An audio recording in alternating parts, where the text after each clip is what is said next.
মিরপুরে ব্যবসায়ীকে গুলি করে ২১ লাখ টাকা ছিনতাইয়ের ঘটনার মূল হোতাসহ ৬ জনকে গ্রেফতার করেছে ডিবি।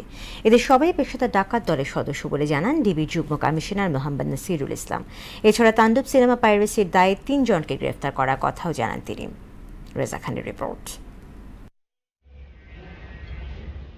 গেল ২৭ মে সকালে মিরপুর ১০ নম্বরে প্রকাশ্যে গুলি করে ও কুপিয়ে মানি এক্সচেঞ্জ ব্যবসায়ী জাহিদুল হক ও তার সহযোগীর কাছ থেকে ২১ লাখ টাকা ছিনিয়ে নেয় একটি চক্র।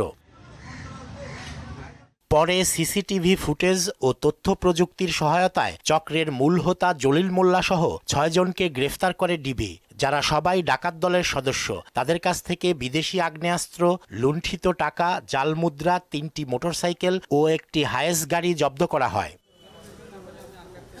ব্রিফিংয়ে ডিবি জানায়, গ্রেফতারকৃত ৬ জন রাজধানীর আরও কয়েকটি ডাকাতির সঙ্গে জড়িত। তাদের নামে একাধিক মামলাও আছে। কামরাঙ্গীরচর থানা এলাকায় আগ্নেয়াস্ত্র দ্বারা গুলি করে ৫০ ভরি স্বর্ণ লুট করার কথা প্রাথমিকভাবে আমাদের কাছে স্বীকার করেছে এবং ২০ অক্টোবর ২০২৪ তারিখ ৭ মসজিদ রোড ধানমন্ডি থানা এলাকায় একই পদ্ধতিতে আগ্নেয়াস্ত্রের দ্বারা গুলি করে ভিকটিমের নিকট হতে ৫২ লক্ষ টাকা ছিনিয়ে নিয়ে যাওয়ার ঘটনায় তাদের সম্পৃক্ততা রয়েছে মর্মে প্রাথমিকভাবে তাদের স্বীকারোক্তিতে জানা যায়। চক্রটি বিভিন্ন ব্যবসায়ীকে দীর্ঘদিন ধরে অনুসরণ করে ডাকাতি করে থাকে বলে ব্রিফিংয়ে জানানো হয়। এর ক্ষেত্রে লোকাল সোর্স থাকে, লোকাল সোর্স প্রথমে তাদেরকে ইনফরমেশন দেয় এবং দীর্ঘদিন সেটা র্যাকি করে।